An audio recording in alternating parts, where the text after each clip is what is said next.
Hello दोस्तों। संवैधानिक विकास के कुछ इम्पोर्टेंट क्वेश्चन मैं आपके सामने लेकर आया हूँ, जो पिछले कुछ पेपरों में आए हैं, एग्जाम्स में आए हैं। पहला क्वेश्चन है, निम्नलिखित में से किस अधिनियम में कलकत्ता में सर्वोच्च न्यायालय की स्थापना का प्राविधान किया गया? निम्नलिखित में से किस अधिनियम में कलकत्ता में सर्वोच्च न्यायालय की स्थापना का प्रावधान किया गया? आपके ऑप्शन है ए रेगुलेटिंग एक्ट 1773, बी पीठ भारत अधिनियम 1784, तीसरा है चार्ट एक्ट 1813 और चौथा है चार्ट एक्ट 1833।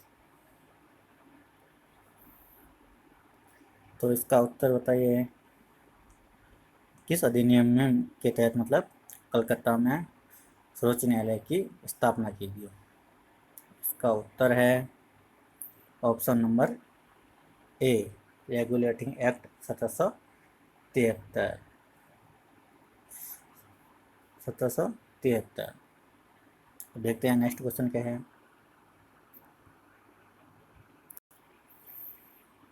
नेक्स्ट क्वेश्चन है, केंद्र में द्वैध शासन किस अधिनियम के अंतर्गत स्थापित किया गया? केंद्र में द्वैध शासन किस के अंतर्गत किया गया? तो आपके ऑप्शन हैं ए भारत सरकार अधिनियम 1909, दूसरा ऑप्शन है भारत सरकार अधिनियम 1919 और तीसरा ऑप्शन है भारत सरकार अधिनियम 1935 और चौथा ऑप्शन है आपका भारत सरकार अधिनियम 1947। फटाफट आप आंसर दीजिए। केंद्र में द्वैध शासन किस अधिनियम के अंतर्गत स्थापित किया गया? में द्वैध शासन आपका उत्तर है ऑप्शन नंबर सी। केंद्र में द्वैध शासन की स्थापना भारत सरकार अधिनियम 1935 के तहत की गई।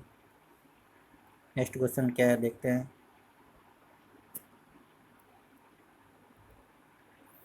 कैबिनेट मिशन योजना के अंतर्गत संविधान निर्मात्री परिषद में प्रत्येक प्रांत को आवंटित सदस्य संख्या निर्धारित करने के लिए एक प्रतिनिधि कितनी जनसंख्या के अनुपात में था?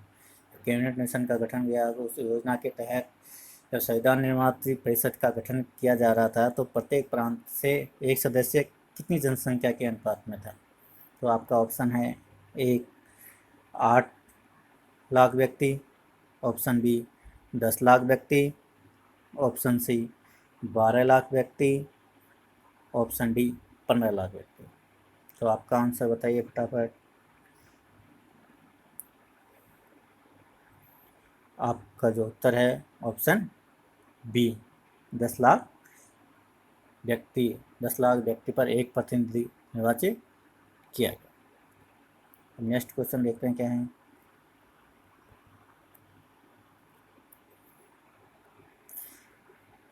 एक निर्वाचित संविधान सभा द्वारा सर्वप्रथम भारत के संविधान का निर्माण करने का प्रस्ताव किया गया था। एक निर्वाचित संविधान सभा द्वारा सर्वप्रथम भारत के संविधान का निर्माण करने का प्रस्ताव किया गया था, मतलब किसके प्रस्ताव द्वारा हुआ था? ऑप्शन नंबर ए आपका साइमन कमीशन द्वारा,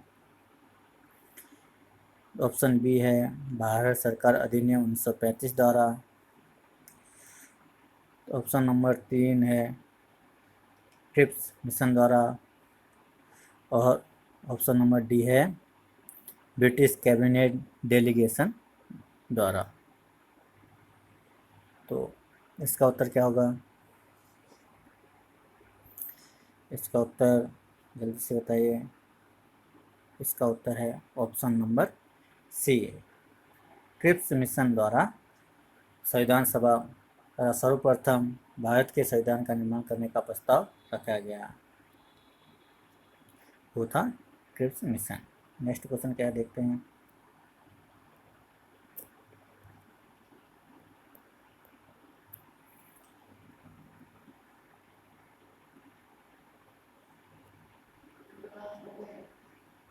भारत में उपनिवेशी शासन के संदर्भ में 1883 में इल्बर्ट बिल का उद्देश्य था। जो भारत में उपनिवेशी शासन था 1883 में इल्बर्ट बिल पारित हुआ था, उसका मुख्य उद्देश्य क्या था? आपका ऑप्शन है, जहाँ तक अदालतों की दांडिक अधिकारिता का संबंध था, भारतीय तथा यूरोपीय लोगों को बराबरी पर रखना। ऑप्शन नंबर बी है, देशी प्रेम की स्वतंत्रता पर कड़ा अंकुश लगाना, क्योंकि उसे उपनिवेशी शासकों का विरोधी समझा जाता था। ऑप्शन नंबर सी है, प्रशासनिक सेवा परीक्षाएं भारत में करवाएं, ताकि देशी भारतीयों को उसमें बैठने के लिए प्रोत्साहित किया जा सके। ऑप्शन नंबर आपका डी है, शस्त्र एक्ट में संशोधन कर देशी भारतीयों को शस्त्र रखने की अनुमति देना।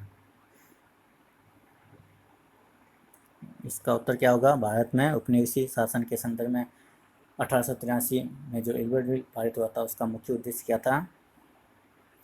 उसका मुख्य उद्देश्य था दोस्तों, जहाँ तक अदालतों की दांडिक अधिकारिता का संबंध था, भारतीयों तथा यूरोपीय लोगों को बराबरी पर रखना है, क्योंकि वहाँ पर क्या हुआ था, उनके साथ भेदभाव किया जाता था। नेक्स्ट क्वेश्चन क्या है?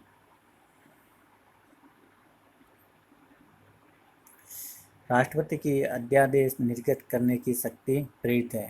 राष्ट्रपति की जो अध्यादेश जारी करने की शक्ति है, वह किस से प्रेरित है? ऑप्शन नंबर ए है, भारत सरकार अधिनियम 1919। ऑप्शन नंबर बी, भारत सरकार अधिनियम 1935। ऑप्शन नंबर 3, भारत सरकार अधिनियम 1909 द्वारा। और ऑप्शन नंबर डी, भारत सरकार अधिनियम 1947 द्वारा। इसका उत्तर क्या होगा? इसका उत्तर है ऑप्शन नंबर बी, भारत सरकार अधिनियम 1935 द्वारा। नेक्स्ट क्वेश्चन क्या है, देखते हैं।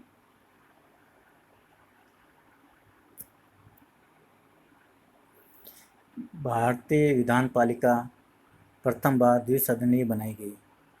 भारतीय विधान पालिका प्रथम बार द्विसदनीय बनाई गई, कब बनाई गई? पहला ऑप्शन है 1892 के भारतीय काउंसिल एक्ट द्वारा। ऑप्शन नंबर बी है 1909 के भारतीय काउंसिल एक्ट द्वारा। ऑप्शन नंबर 3 है 1919 के भारत सरकार अधिनियम द्वारा। और ऑप्शन नंबर डी है 1935 के भारत सरकार अधिनियम द्वारा। तो इसका आंसर क्या होगा? भारतीय विधान पालिका प्रथम बार द्विसदनीय कब बनाई गई? कब बनाई गई? इसका आंसर है ऑप्शन नंबर सी, 1919 के भारत सरकार अधिनियम द्वारा।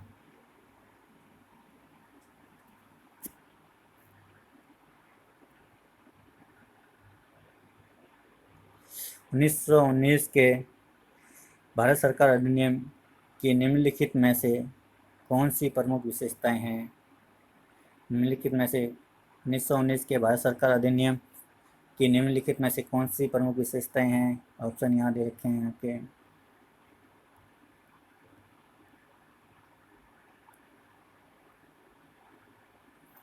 आपके ऑप्शन है, प्रांतों की कार्यकारिणी सरकार में द्वैध शासन की व्यवस्था करना।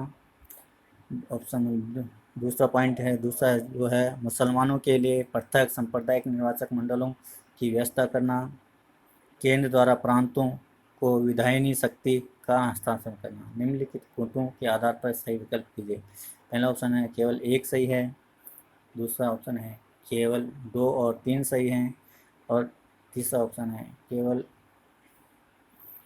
ए और 3 सही है, 1 और 3 सही हैं। चौथा ऑप्शन है ए 2 और 3 सही हैं, 1 2 और 3 सही हैं। तो इसका आंसर क्या होगा? 1900 प्रांतों में कार्यकारिणी द्वैध शासन की व्यवस्था करना, एक। और दूसरा क्या है? केंद्र द्वारा प्रांतों की विधायी शक्ति का हस्तांतरण करना। ऑप्शन नंबर सी।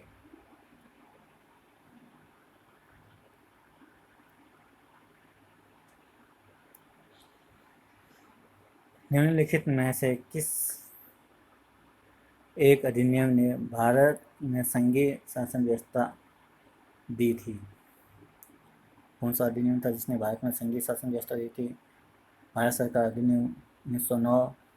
दूसरा है भारत सरकार अधिनियम 1919। ऑप्शन तीसरा है भारत सरकार अधिनियम 1945। और चौथा ऑप्शन है आपका भारत स्वाधीनता अधिनियम 1947। इसका आंसर क्या होगा?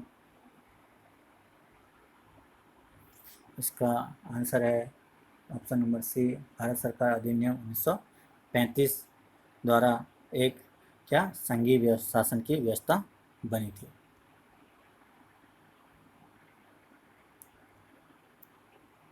नेक्स्ट क्वेश्चन है भारत के संविधान का प्रारूप तैयार करने वाली संविधान सभा के सदस्यों को मतलब किसने चुना था? ब्रिटिश संसद द्वारा नामित किया गया था। ऑप्शन नंबर बी है गवर्नर जनरल द्वारा नामित किया गया था। ऑप्शन नंबर 3 है विभिन्न प्रांतों की विधान सभाओं द्वारा चुना गया था। या चौथा ऑप्शन है भारतीय राष्ट्रीय कांग्रेस और मुस्लिम लीग द्वारा चुना गया था। इसका आंसर क्या होगा? ये IS 2002 में आया था। इसका आंसर होगा आपका ऑप्शन नंबर सी, विभिन्न प्रांतों की विधानसभाओं द्वारा चुना गया था। नेक्स्ट क्वेश्चन देखते हैं क्या है। किस अधिनियम ने भारतवासियों को अपने देश के प्रशासन में कुछ हिस्सा लेना संभव बनाया? कौन सा अधिनियम था जिसने भारतवासियों को अपने देश के प्रशासन में कुछ हिस्सा लेने के लिए संभव बनाया था? ऑप्शन है आपके चार्ट एक्ट 1833। बी ऑप्शन है चार्ट एक्ट 1853। सी ऑप्शन है गवर्नमेंट ऑफ इंडिया एक्ट 1858। और चौथा ऑप्शन आपका इंडियन काउंसिल एक्ट 1861। जल्दी से बताइए इसका आंसर क्या होगा? इसका आंसर है option number A, chart act 1833 द्वारा भारतवासियों को अपने देश के प्रशासन में कुछ हिस्सा लेना संभव बनाया। नेक्स्ट क्वेश्चन क्या है देखते हैं।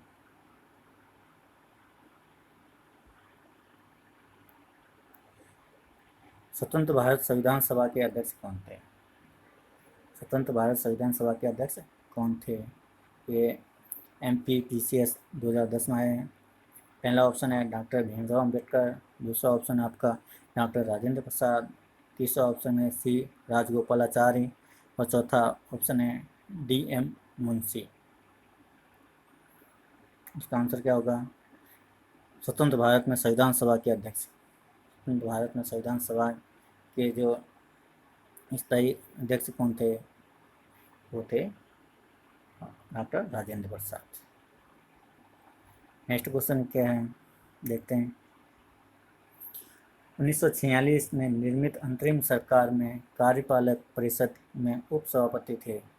उपसभापति कौन थे? ऑप्शन नंबर 1 है Jawaharlal Nehru. Option number B है डॉक्टर S राधाकृष्णन।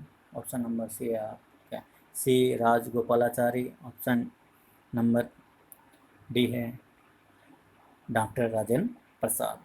1946 निर्मित अंतरिम सरकार में कार्यपालक परिषद के उपसभापति। जल्दी से आंसर दीजिए। उपसभापति कौन थे? उपसभापति ऑप्शन नंबर आपका ए, जवाहरलाल नेहरू थे। संविधान सभा के चुने हुए स्थायी अध्यक्ष कौन थे? संविधान सभा द्वारा चुने हुए स्थायी अध्यक्ष कौन थे? ये क्वेश्चन थोड़ा ऊपर भी आया, अगर ध्यान दिया हो तो आपने। आपके ऑप्शन है डॉक्टर भीमराव अम्बेडकर। दूसरा ऑप्शन है डॉक्टर सच्चिदानंद सिन्हा। तीसरा ऑप्शन है आपका डॉक्टर राजेंद्र प्रसाद। और चौथा ऑप्शन है आपका डॉक्टर S राधाकृष्णन। इसका आंसर क्या होगा दोस्तों? इसका आंसर है डॉक्टर राजेंद्र प्रसाद। देखो डॉक्टर राजेंद्र प्रसाद स्थायी अध्यक्ष बने थे और अस्थायी अध्यक्ष डॉक्टर सच्चिदानंद सिन्हा थे। नेक्स्ट क्वेश्चन क्या है। अखिल भारतीय महासंघ स्थापित करने का प्रावधान शामिल किया गया था? किस अधिनियम में किया गया था? ये UPPS मेंस 2012 में आए हैं। पहला ऑप्शन है भारत सरकार अधिनियम 1935 में। दूसरा ऑप्शन है अगस्त प्रस्ताव 1940 में। तीसरा ऑप्शन है आपका भारत सरकार अधिनियम 1919 में। और चौथा ऑप्शन है आपका कैबिनेट मिशन प्रस्ताव 1946 में। अखिल भारतीय महासंघ की स्थापना, अखिल भारतीय इसको हम कहते हैं, आजकल किया जाता है ना, अनुच्छेद 312 के तहत अखिल भारतीय का गठन किया जाता है। तो इसका उत्तर होगा आपका ऑप्शन नंबर ए, भारत सरकार अधिनियम 1935 के तहत। नेक्स्ट क्वेश्चन क्या है देखते हैं। भारत की संविधान निर्माती सभा के अध्यक्ष कौन थे? भारत की संविधान निर्माती सभा के अध्यक्ष कौन थे? ऑप्शन आपका है डॉक्टर राजेंद्र प्रसाद। दूसरा ऑप्शन है आपका डॉक्टर भीमराव अंबेडकर। और तीसरा ऑप्शन आपका श्री अय्यर। और चौथा ऑप्शन है आपका पंडित जवाहरलाल नेहरू। तो इसका उत्तर क्या होगा? भारत की संविधान निर्माती सभा के अध्यक्ष कौन थे? इसका उत्तर है ऑप्शन नंबर आपका A, doctor Rajendra Prasad. Thank you.